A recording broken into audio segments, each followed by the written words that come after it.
Selamat tengah hari dan salam sejahtera bersama dengan saya Marisuji. Ini ringkas TVS edisi 6 Februari 2021. Baik, kita mulakan dengan perkembangan ini.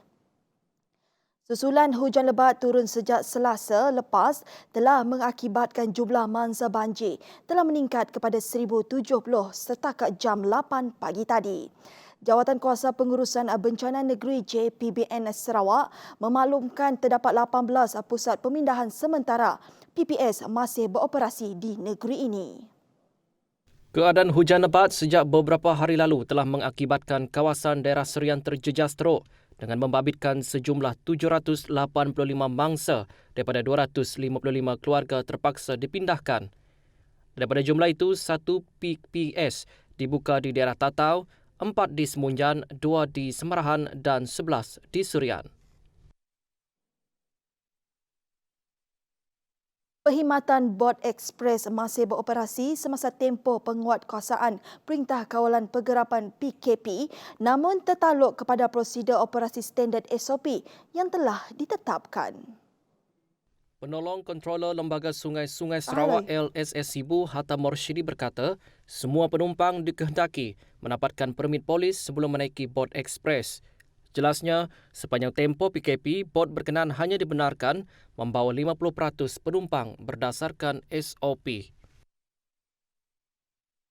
Jabatan Sukarelawan Malaysia rela menggerakkan 30,403 anggotanya ke 157 daerah seluruh negara. Tujuan ini untuk menjalankan pelbagai tugasan sejak pelaksanaan Perintah Kawalan Pergerakan PKP pada pelbagai tugasan sejak pelaksanaan Perintah Kawalan Pergerakan PKP pada 18 Mac lalu. Kata Ketua Pengarahnya Yahya Sulaiman, tugasan itu bagi membantu Polis Diraja Malaysia PDRM dan Angkatan Tentera Malaysia ATM memastikan PKP dipatuhi orang ramai.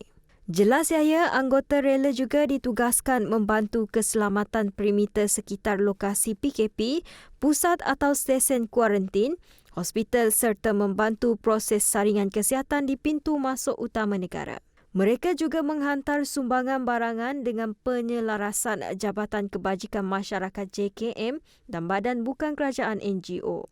Tambahnya, rela sedia menggandakan bilangan anggota dari semasa ke semasa bagi membantu kerajaan melandaikan graf jangkitan COVID-19. Bertemu kembali. Jabatan Meteorologi Malaysia (Met Malaysia) mengeluarkan amaran ribut petir bersama dengan hujan lebat dan angin kencang di beberapa kawasan di seluruh negara sehingga 1 tengah hari ini. Dalam kenyataan pada Sabtu, Met Malaysia memaklumkan kawasan yang dijangka mengalami cuaca buruk adalah Kuching, Samarahan dan Mukah. Bagi kawasan Mukah, kawasan yang terbabit adalah Tanjung Manis, Daro, Matu dan Dalat. Turut terjejas adalah di kawasan negeri Sabah iaitu Telupit dan Sandakan. Harga runcit petrol RON 95 dan RON 97 masing-masing naik 3 sen seliter, manakala harga runcit diesel naik 4 sen seliter bagi tempoh seminggu.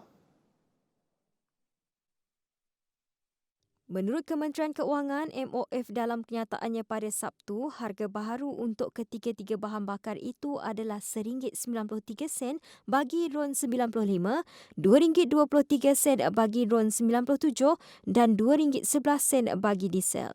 Kementerian itu memaklumkan harga baharu itu adalah berdasarkan penetapan harga runcit produk petroleum secara mingguan menggunakan formula Automatic Pricing Mechanism APM. Kerajaan akan terus memantau kesan perubahan harga minyak mentah dunia dan mengambil langkah yang bersesuaian bagi memastikan kebajikan dan kesejahteraan rakyat terus terpelihara.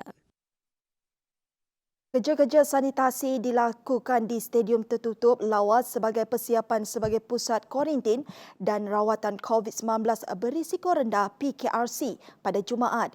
Kerja itu dilakukan oleh anggota Balai Bomba dan Penyelamat BP Lawas. Menurut Ketua Zon 7 Jabatan Bomba dan Penyelamat Malaysia JBPM Limbang, Awangku Muhammad Hazmin Awang Zainal, proses sanitasi itu melibatkan tenaga kerja 6 anggota bomba. Jelasnya semburan dilakukan dengan menggunakan rin semburan, manakala kandungan cecair sanitasi yang digunakan adalah pencuci dan air. Selain itu, anggota juga turut lengkap memakai alat pelindungan diri PPE termasuk sarung tangan dan pelitup muka. Operasi sanitasi dilakukan pada keseluruhan ruang dewan dan katil. Itu sahaja buat masa ini. Ingat, peperangan kita belum selesai. Jaga penjarakan fizikal anda dan patuhi SOP yang telah ditetapkan. Pada musim banjir ini, anda dinasihatkan untuk terus mengamalkan langkah berjaga-jaga dan ikuti perkembangan banjir di kawasan masing-masing. Saya Maria Suji untuk TVS. Salam hormat dan jumpa lagi.